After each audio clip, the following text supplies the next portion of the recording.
চুল পড়া এবং চুল পাতলা হওয়া আজকাল পুরুষ ও মহিলা উভয়েরই সবচেয়ে সাধারণ সমস্যাগুলোর মধ্যে একটি। 21 বছরের কম বয়সীদের মধ্যে শতকরা 25 জন পুরুষ এবং 45 জন মহিলা তাদের চুল পাতলা হওয়ার সমস্যায় ভুগছেন। আমাদের আজকের এই ভিডিওতে আমরা আলোচনা করতে চলেছি হেয়ার কেয়ার বা চুলের যত্ন নিয়ে। কি কি কারণে আমাদের চুল পড়ে বা পাতলা হয়ে যায়, কি বা তাদের প্রতিকার, তাই নিয়ে আমাদের আজকের এই আলোচনা। আসুন এবার চুল পড়া বা পাতলা হয়ে যাওয়ার প্রধান কারণগুলি কি এবং সেগুলিকে ঠিক করার জন্য কি কি করণীয় সে সম্পর্কে আলোচনা করা যাক। নমস্কার, স্বাস্থ্য সুন্দর চ্যানেলের পক্ষ থেকে আমি সন্দীপ সকল দর্শক শ্রোতা বন্ধুদের অনেক অনেক ধন্যবাদ জানাই এই ভিডিওটি দেখার জন্য। ভিডিওটি ভালো লাগলে লাইক, কমেন্ট, শেয়ার এবং অনুগ্রহ করে চ্যানেলটি সাবস্ক্রাইব করতে ভুলবেন না। হেয়ার কেয়ারের বিষয়ে সবার প্রথম যে ভুলটা আমরা প্রতিদিন করে থাকি তা হলো স্নানের সময় মাথার চুলের যথেষ্ট যত্ন না নেওয়া। যেমন প্রয়োজনের চেয়ে বেশি হিট বা তাপ দেওয়া, বা অতিরিক্ত গরম জলে চান করা, বা চানের পরে হেয়ার ড্রায়ার বা হেয়ার স্ট্রেটনিং মেশিনের অত্যাধিক ব্যবহার করা, যা চুলের মারাত্মক ক্ষতি করে। শ্যাম্পু ব্যবহার করলে ভালো করে দেখে নিন যে শ্যাম্পু ব্যবহার করছেন তাতে কি কি উপাদান রয়েছে। উপাদানগুলি পরীক্ষা করে দেখুন তাতে সোডিয়াম লরিল সালফেট আছে কিনা। এটা একটা ডিটারজেন্ট যা চুলের ক্ষতির জন্য কিন্তু ভীষণভাবে পরিচিত। চুলের জন্য বিভিন্ন ধরনের নানা রকমের পণ্য ব্যবহার করা কম করুন। যদি ব্যবহার করতেই হয় তবে রাতে ঘুমোতে যাওয়ার আগে মাথার চুল ধুয়ে শুতে যান। চুল ধোয়ার পর ভেজা চুলকে জোরে জোরে ঘষে মোছার চেষ্টা করবেন না। ভেজা চুলকে জোরে ঘষলে চুল ভেঙে যায়।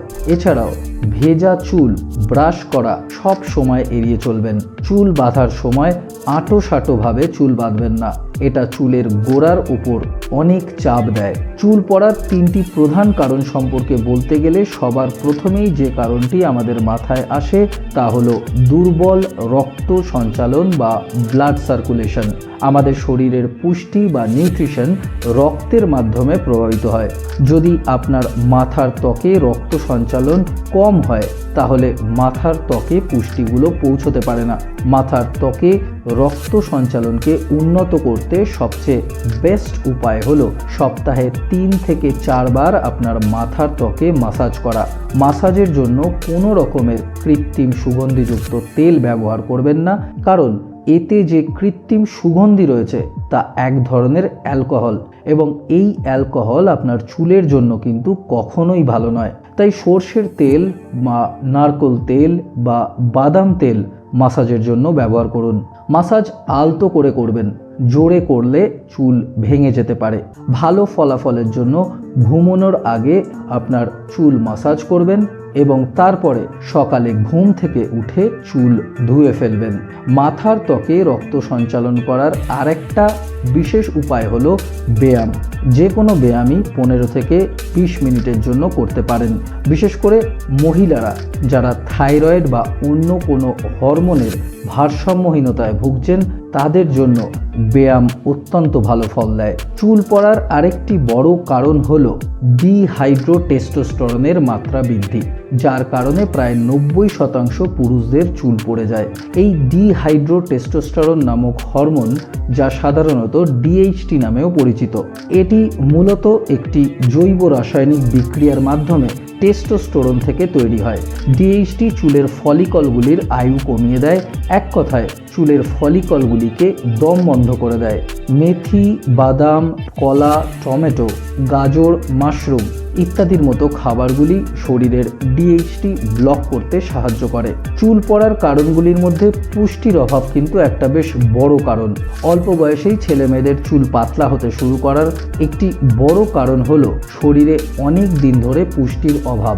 আমাদের সম্পূর্ণ শরীরের মেনটেনেন্সের জন্য প্রয়োজনীয় পুষ্টির অভাব হলে আমাদের শরীর সবার প্রথমে মাথার ত্বককেই এফেক্ট করে। আমাদের শরীর মনে করে মাথার চুল ছাড়াও আমরা বেঁচে থাকতে পারবো, তাই চুল তৈরি করা বন্ধ করে শরীরের অন্যান্য গুরুত্বপূর্ণ অঙ্গগুলির যত্ন নেওয়ার জন্য আমাদের শরীর বাইরে থেকে যেটুকু পুষ্টি পায় সেই পুষ্টির ব্যবহার করে। আজকাল ফাস্ট ফুড বা জাঙ্ক ফুডের পপুলারিটির জন্য আমাদের শরীর প্রয়োজনীয় পুষ্টি পায় না। মাথার চুল তৈরির জন্য প্রোটিন জাতীয় খাদ্য অত্যন্ত গুরুত্বপূর্ণ। আমাদের প্রতিদিনের খাবারে রাজমা, ছোলা, চানা, মুসুর, পনির, মুরগির মাংস, মাছের মতো প্রোটিন সমৃদ্ধ খাবার থাকা উচিত। এছাড়াও দৈনন্দিন খাদ্যের একটি অংশে স্বাস্থ্যকর ফ্যাট থাকা চুলের স্বাস্থ্যের জন্য খুবই গুরুত্বপূর্ণ। কাজু বাদাম, আখরোটে থাকে হেলদি ফ্যাট। এবার আসছি ভিটামিনের বিষয়ে। ভিটামিন ওয়াটার সলিউবল বা ফ্যাট সলিউবল দু রকমের হয়ে থাকে, যার মধ্যে vitamin A, vitamin D, vitamin E এবং ভিটামিন কে সবই ফ্যাট সলিউবল ভিটামিন। তাই আপনি আপনার রোজকার ডায়েট ফ্যাট যদি একেবারেই কমিয়ে দেন তাহলে শরীরে এই সমস্ত ভিটামিনের অভাব দেখা যাবে। এছাড়াও ভিটামিন বি কিন্তু চুলের স্বাস্থ্যের জন্য খুবই গুরুত্বপূর্ণ। ভিটামিন বি ছাড়া একটা স্বাস্থ্যকর চুল কখনোই ভাবা যায় না। এরপরে চলে আসি আয়রন এবং ভিটামিন সি এর বিষয়ে। চুল পড়া রোধ করতে খুবই গুরুত্বপূর্ণ হলো আয়রন এবং ভিটামিন সি। ভিটামিন সি শরীরের আয়রনের শোষণের জন্য খুবই গুরুত্বপূর্ণ।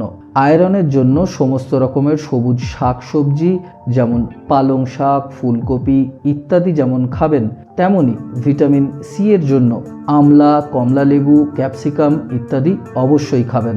চুলের যত্ন বা হেয়ার কেয়ার একটি অত্যন্ত জটিল বিষয়, যা কখনোই একটি ভিডিওতে কভার করা সম্ভব নয়। তাই আজকের এই ভিডিওটি আর বাড়াবো না। চুল পড়া বা চুল পাতলা হওয়ার জন্য অন্যান্য কারণগুলির মধ্যে মানসিক টেনশন, বিভিন্ন ধরনের মেডিসিনের সাইড এফেক্ট, খারাপ লাইফস্টাইল এবং জেনেটিক্স ইত্যাদির মতো বিষয়গুলি নিয়ে আগামী দিনে আমরা বিস্তারিত আলোচনাগুলি আমাদের চ্যানেলে প্রকাশ করতে চলেছি। তাই ভিডিওটি ভালো লাগলে অবশ্যই লাইক, কমেন্ট, শেয়ার এবং অনুগ্রহ করে চ্যানেলটিকে সাবস্ক্রাইব করতে ভুলবেন না।